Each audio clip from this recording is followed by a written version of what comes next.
Сәлем достар, бүгін біз 10-шы беттегі 7-ші есепті жасаймыз. Бұл жақта күрделі теңдеулер. Мына жақта 450 қосу А тең болады 920 минус 40. Бұл жақта біз жай теңдеуге айналдырамыз. 920-дан 40-ты алғанда 880. Сонда 450-ге Аны қосқанда тең болады 880.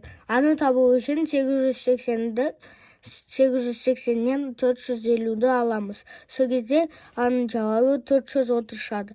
450-ге 430-ды қосқанда 880. Сонда біз 880 тең 880 деп жазамыз. Енді x минус 340 тең болады 180 қосу 20. 180-ге 20-ны қосқанда 200. Сонда x минус 340 тең болады 200. X-ті табу үшін 340 пен 200-ті қосамыз.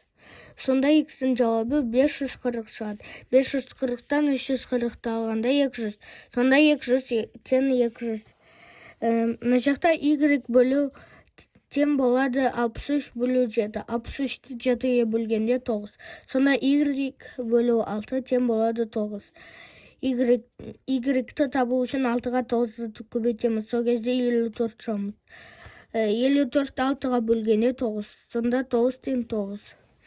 8 көбейту b тең болады 32.